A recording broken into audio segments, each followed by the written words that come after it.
So based on what you were just saying, what can we do to be more aware of the subtleties? Because I feel like I know there are signs that are happening constantly, and I just feel like I'm missing them. I must be, because I feel like I need to be patient. It's about tuning.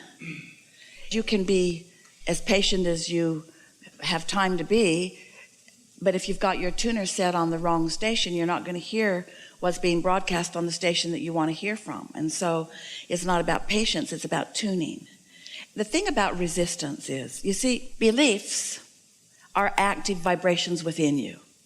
So as you witness something, and there's an active vibration within you as you watch it. As you talk about it later, there's an active vibration. As you remember it from the past or imagine it in the future, there's an active vibration. And so an active vibration about something that you don't want will hinder the signal about something that you do want. So that's just not good tuning. So the obvious thing is just shut that channel down. In other words, just stop. You got to deactivate those things that are in the way. But the thing that makes that a little tricky is that while you're thinking about what you're not going to think about, you're thinking about it. So when you say, I'm not going to think about that anymore, you're thinking about that right now. And every time you say, I'm not going to think about it, you think about it more until it becomes a stronger and stronger and stronger hindrance to what you do want. So the only way that we know of to deactivate something unwanted is to focus upon something wanted. But law of attraction gets in your way with that, because law of attraction is so busy responding to the vibration that you've already got active that it makes it almost impossible in some cases to think about the other end of that stick, because this is so dominant.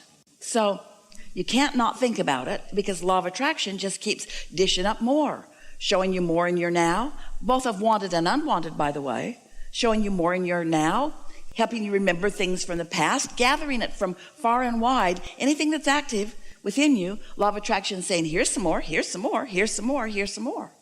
So the way we would encourage you to deactivate something is by quieting your mind altogether. It helps when you sleep. But the thing about sleeping is when you wake up, you usually pick up where you left off.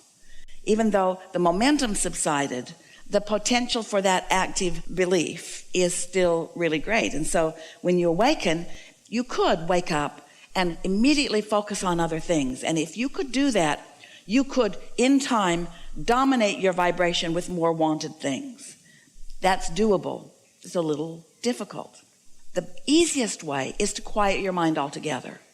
And the way you quiet your mind is by meditating. And by meditating, we mean focusing on something that's not really an active thought.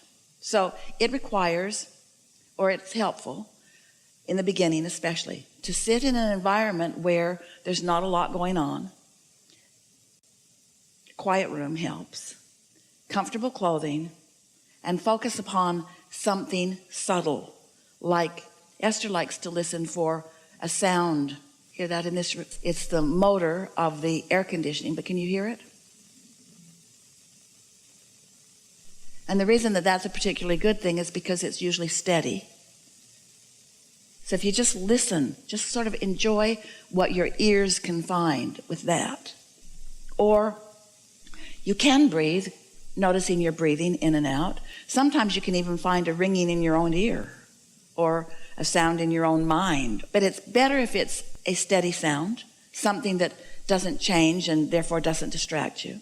And if you will focus there for just a little bit, you'll notice that your body will feel different as your mind sort of winds down, and you don't give your mind an opportunity to pick up on those vibrations that it normally would, because you're focused pointedly on something that isn't interesting but does have your attention. It's not so interesting that it takes you off on tangents, but it's interesting enough because it is something that you can focus upon.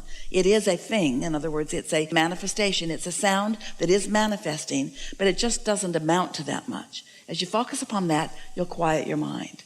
And as you quiet your mind, a really interesting thing happens. Your tuner rises to the frequency of your inner being.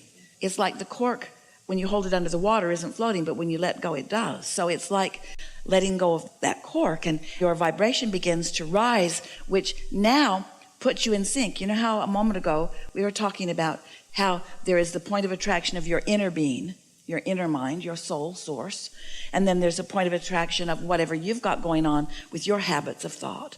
Well, when you quiet your own habits of thought, then your inner mind becomes dominant. So now you're right there with your inner being, and your inner being is wise enough not to begin introducing thoughts to you that are going to take you back over here. Your inner being will speak very generally to you at first, because there's no point in talking about that issue that you've got going on, because as soon as your inner being brings it up, you're going to go right back to that lower vibration, because your habit of thought is so practiced there. So it will be more general. It will be more like a feeling of well-being. Sometimes you describe it as floating or euphoric or peaceful or satisfaction or contentment. It's just this subtle sense of well-being. Sometimes you'll have the sensation that you sort of want to move with some sort of rhythm that's coming from somewhere. It's just this place of quiet allowing of yourself to resonate and be bathed by and touched by and integrated with this high frequency of who you really are. And once you do that, 15 minutes on Sunday, and then on Monday, and then on Tuesday, and then on Wednesday, don't go longer than that. Don't ask your mind to be quiet. It doesn't want to be, so don't push it until you're unpleasant. Just try it again tomorrow, and try it again tomorrow. It might take most of the 15 minutes to get there. You might only be there a minute or two or three. You might get there and want to stay there a little longer just because it feels so good. But what you'll notice after a few days of that soft allowing of your vibration to rise, you'll begin to receive subtle thoughts, because now you're in the receiving mode. Your mind is not active anymore, so you're not going to be thinking of things. You'll begin to receive these subtle thoughts of your inner being. And the reason we say subtle thoughts is because your inner being is wise enough to know what your path of resistance is. Esther remembers when she was a child, and her older sister would become so frustrated with Esther because Esther never seemed to understand when was not a good time to ask Daddy for stuff, because Jeannie understood his moods better. She'd been around longer. And Esther just kind of blundered in and asked for things at the wrong time. And then, of course, they wouldn't happen. In fact, trouble would usually ensue. And it took a long time for Jeannie to teach Esther, just cool your jets, just wait a little bit. Now's not the time. Trust me, now's not the time. Well, your inner being knows when the time is for you.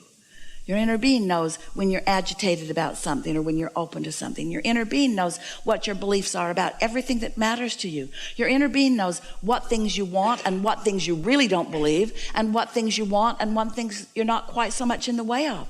So your inner being will offer you impulses of thought.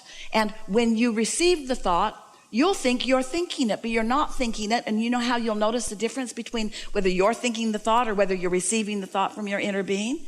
When you receive the thought from your inner being, it always feels good. It feels like a good idea. It feels like something that you want to do. It's resistance free. And Esther, at first, when she began receiving these thoughts, she would think, that doesn't seem like a very important thought. It seems like Source would be thinking about more important things. But then she realized that Source is just offering her the thought of least resistance, the thought that she could receive, that she wouldn't immediately begin contradicting with beliefs that are in the way. And so after a while, once you meditate for 15 or 20 minutes every morning so that you've sort of set the tone of that, then what you begin to notice is that you don't have to be in a state of completely quieted mind in order to receive an impulse that's really a good idea. It's like when you drive, often, you don't realize it, but often when you drive, you are in a sort of meditative state because the road's sort of doing that to you, and the fact that you can't really be productive, leave your devices aside in any real way, and so your mind is sort of in that loose place of receiving. And often you receive an impulse to change lanes or to speed up or to slow down or to take an exit, and that is absolutely a thought that is being generated and offered to you by your inner being. And you are the receiver of that thought. And so if we were standing in your physical shoes, we'd meditate every day. And we would orient ourselves to the subtleties of that inner mind, that inner being, until it's so not subtle that you're actually receiving movement, so not subtle that you're actually knowing unequivocally that that's the way you want to go. And so I've tried that, and it is hard for me to meditate because my mind is always going so with tons of thoughts. I'm sure a lot of people are that way. How do you stop yourself from, if you've done it for a week, you start that measurement phobia, like I've done this for a week and feel like I haven't felt it. Esther was talking to someone the other day who was saying something like that. And Esther said to this person the following words, which then that person really benefited by this because it made them realize that it is something that you're doing deliberately. Esther said, sometimes, depending on what's going on, I have to release a thought and then another thought and then another thought and then another thought. Sometimes your mind is just really active on things and you just have to start over again and start over again and start over again. What was that I was listening for? Oh yeah, there it is. And then all of a sudden your mind's wandering. What was that I was listening for? Oh yeah, there it is. And then all of a sudden your mind's wondering, oh, what was that thing I was listening for? In other words, just stay after it, because it doesn't have to happen much before you make the connection between you've quieted your mind and you did get a piece of that. So all that's in the 15 minutes, even if you feel like I'm restarting. And if you've been sitting there for 15 minutes, which is the amount of time that you've allowed, if you need to then leave and go somewhere and you realize that you haven't reached it, you may get more and more aggravated as you say, I'm not there yet, I'm not there yet, I'm not there yet. Don't do that to yourself. Just say enough for today and get up and go. But it is our promise to you that when you sit to focus upon some sound, your mind will quiet. Your mind will quiet, and your inner being will help you too. Your inner being's right there with you. Your inner being is helping you in this vibrational adjustment. You've just got to allow it. And so just be easy about it. Don't make it work. And don't keep telling the story that it's hard. Because if while you're in your not meditating state, you say, I can't meditate. I just can't meditate. It's hard for me to meditate. My mind won't quiet. Well, then it's going to be hard for you when you sit to do that, because you've just activated a vibration that is working against you. So begin saying things such as, when you go to bed at night, do you toss and turn for hours? Usually, because my mind's going about stuff, yeah. So that's not a really good idea to use that. So I try to do a lot of appreciation. Do you ever watch television? I've really cut back on all the news. Do you ever watch television? Netflix. Do you ever lose the plot in a movie? Wait a minute, who's that? Do you ever not hear what they said and want to rewind so that you can hear what? Are you ever distracted from something that you're focused upon? Yeah. Well, it's not different from that. Are you ever across the dinner table from someone and you see their mouth moving and you realize you haven't been listening? You haven't been listening. You're smiling and nodding, but you haven't been listening. And so you certainly have the ability to focus in the same way that you can tune someone else out. You can tune your own mind out. You can. You just got to get good at it. You just got to care about it. And for most, it means you've got to know that there's a payoff for it. You've got to know that there's value in it. We want you to know that when you are able to quiet your mind, you have access to your inner mind. And when you have access to your inner mind, you have access to the pathways to everything that you want. The best ideas will come from this vibrational reality where your inner being knows every piece of everything that you've ever asked for. And what sequence and combination of them will please you the most right now. And the reason that there is a right now factor is because there is a resistance factor within you that your inner being understands. So your inner being knows how much to offer to you right now that is most likely to be received by you.